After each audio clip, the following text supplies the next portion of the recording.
সুপ্রিয় চাকরি প্রত্যাশী বন্ধুরা, আপনাদের সবাইকে স্বাগতম জানাচ্ছি।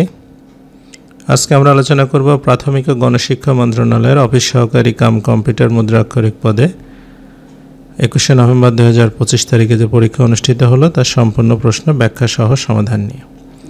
এই পরীক্ষার পূর্ণমান ছিল 90, সময় ছিল 1 ঘন্টা। আমাদের চ্যানেল জব এক্সাম মেট ভিডিও, আমাদের চ্যানেলে তৃতীয় এবং চতুর্থ শ্রেণীর সরকারি চাকরি প্রস্তুতির অনলাইন লিখিত কোর্স চালু রয়েছে। আপনারা চাইলে স্ক্রিনে দেখানো নম্বরে আমাদের সঙ্গে যোগাযোগ করতে পারেন। তো প্রথম প্রশ্ন ছিল, এক কথায় প্রকাশ করুন। অরিকে দমন করে যে, এটা হচ্ছে অরিন্দম। মন হরণ করে যে, মনোহর। বিপরীত শব্দ লিখুন। প্রচ্ছন্ন, এটা হবে ব্যক্ত। স্নিগ্ধ, এটা হবে হচ্ছে রুক্ষ। বিনীত এর বিপরীত হবে হচ্ছে উদ্ধত। কনিষ্ঠ, জ্যেষ্ঠ। উপচিকিৎসা, অপচিকিৎসা। সন্ধি বিচ্ছেদ করতে হবে। পরীক্ষা, এটা পরিযোগীক্ষা। নয়ন হচ্ছে নেজগণ এবং নিশ্চয় হচ্ছে নিবিসর্গ যোগ চয়। 4 বলছে শুদ্ধ বাক্যটি লিখুন। অন্যায়ের প্রতিফল দুর্নিবার্য, এটা হবে অন্যায়ের প্রতিফল অনিবার্য। তারা যাইতে যাইতে এ দৃশ্য দেখিয়া মুগ্ধ ও বিস্মিত হন, এটা সঠিক হবে তারা যেতে যেতে এ দৃশ্য দেখে মুগ্ধ ও বিস্মিত হন। ধন ধান্যে পুষ্পে ভরা আমাদের এই বসুন্ধরা, এটা সঠিক হবে ধন ধান্য পুষ্পে ভরা আমাদের এই বসুন্ধরা।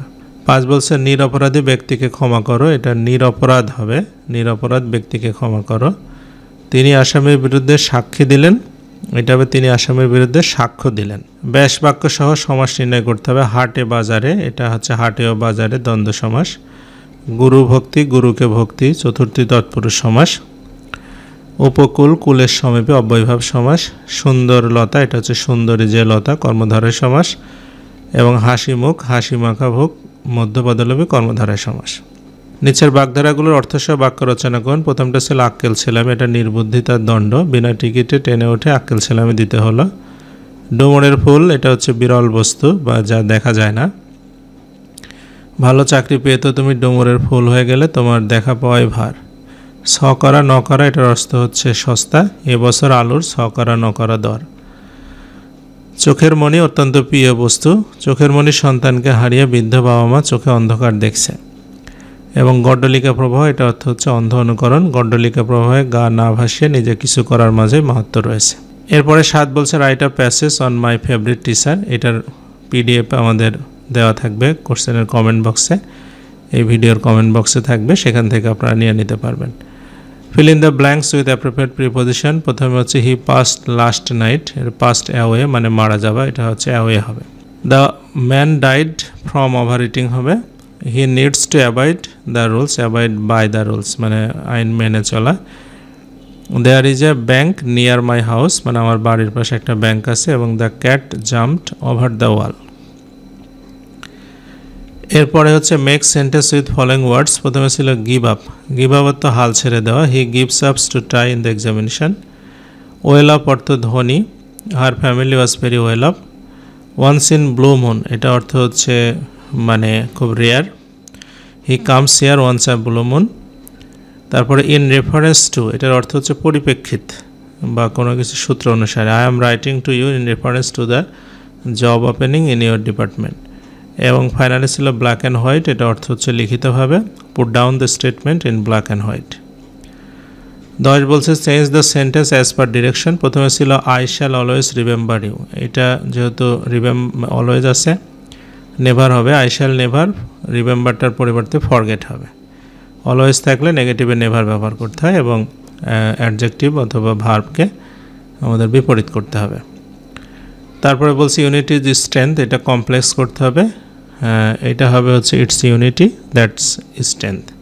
গ নম্বর ছিল হচ্ছে make it positive. Karim is not better than him, এটা হবে he is as good as Karim. Shut the door, passive করতে হবে, এটা let the door be shut. এরপরে he is poor but happy, এটা হচ্ছে although he is poor he is happy, এটাই হবে কমপ্লেক্স। তাই কমপ্লেক্সের ক্ষেত্রে যদি আপনার দো অলদো থাকে তাহলে কম্পাউন্ডে বাট হয়, তাহলে বাটকে পরিবর্তন করে আমরা দো অথবা অলদো ব্যবহার করতে পারি। এরপরে আছে ট্রান্সলেট ইনটু ইংলিশ। আমরা সমাজে বাস করি, তাই সমাজে আমাদের শান্তি রাখতে হবে। সমাজের প্রতি আমাদের অনেক দায়িত্ব ও কর্তব্য রয়েছে। আমরা পরস্পরের উপর নির্ভর করি, আমাদের উদ্দেশ্য একটা সুখী সমাজ গঠন করা। We live in a society, so we must maintain a peace and in society. We have many duties and responsibilities to society. We depend on each other. Our aim is to build a ideal society. এরপরে 12তে উৎপাদক ছিল, বলছে উৎপাদক বিশ্লেষণ করুন। a square minus 1 plus 2b minus b square. তো এটা square, এখানে মাইনাস কমন নিলে b square minus 2b plus 1 হবে। তো এটা হচ্ছে a square b minus 1 whole square. তাহলে a স্কয়ার মাইনাস b স্কয়ারের সূত্র অর্থাৎ a প্লাস b মাইনাস 1 একটা, a মাইনাস b প্লাস 1 একটা, এটাই উৎপাদক। 13 বলছে মোট 120টি 25 পয়সার মুদ্রা ও 50 পয়সার মুদ্রায় মোট 35 টাকা হলে কোন প্রকারের কতটি মুদ্রা আছে। তা আমরা মনে করি যে 25 পয়সার মুদ্রা আছে xটি, 50 পয়সার মুদ্রা আছে, তাহলে 120 থেকে x বাদ যাবে।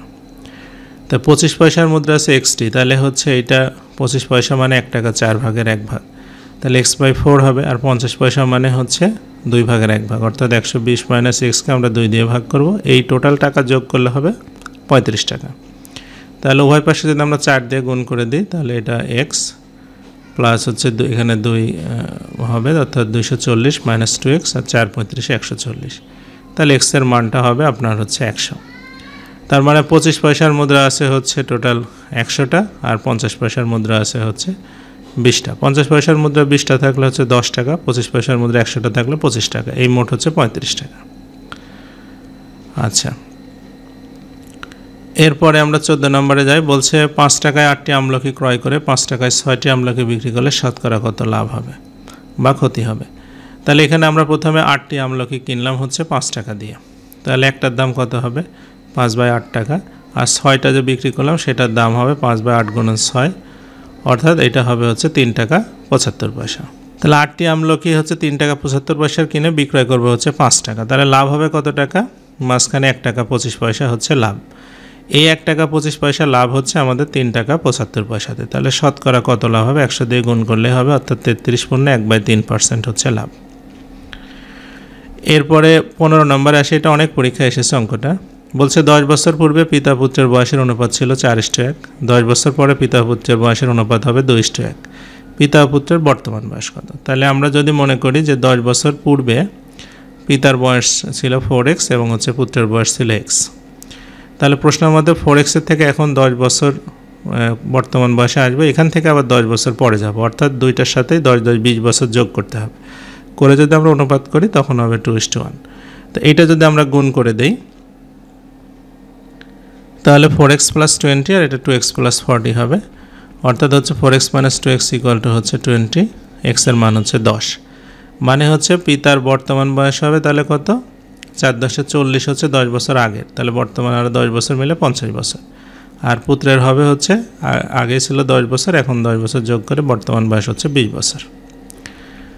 16 বলছে a plus b plus c equal to 0 হয়, তবে দেখা যায় a cube plus b cube plus c cube equal to 3abc।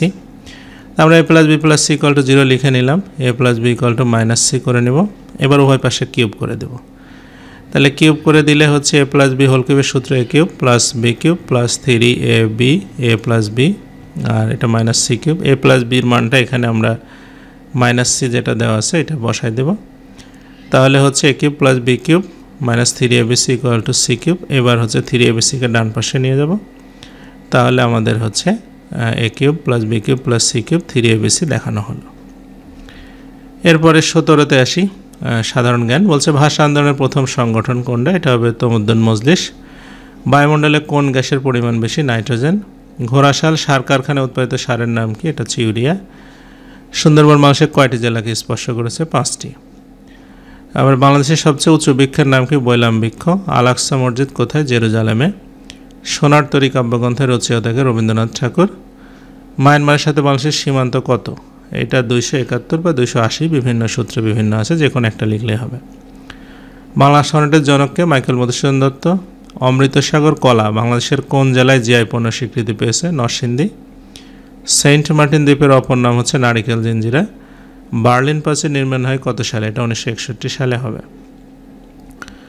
Bangladesh কত সালে টেস্ট স্ট্যাটাস লাভ করে, এটা 2000 সালে। এলডিসির পূর্ণরূপ হচ্ছে লিস্ট ডেভেলপ কান্ট্রি। সূর্যোদয়ের দেশ বলা হয় কোথায়, কোন দেশকে, এটা জাপানকে। তারপরে বিশ্ব স্বাস্থ্য সংস্থার সদর দপ্তর কোথায়, এটা হচ্ছে জেনেভাতে। মঙ্গোলিয়ার রাজধানীর নাম কি? উলানবাটর। বাংলাদেশের প্রথম বায়ুবিদ্যুৎ কোন জেলায় স্থাপন করা হয়? এটা ফেনী সোনাগাজীতে।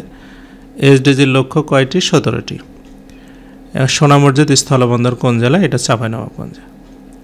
তো এই ছিল আজকের প্রশ্নের সমাধান। আমাদের চ্যানেলে প্রাথমিক সহকারী শিক্ষক নিয়োগ পরীক্ষার জন্যও এমসিকিউ ব্যাচ চালু হয়েছে, আপনারা চাইলে আমাদের সঙ্গে যোগাযোগ করতে পারেন।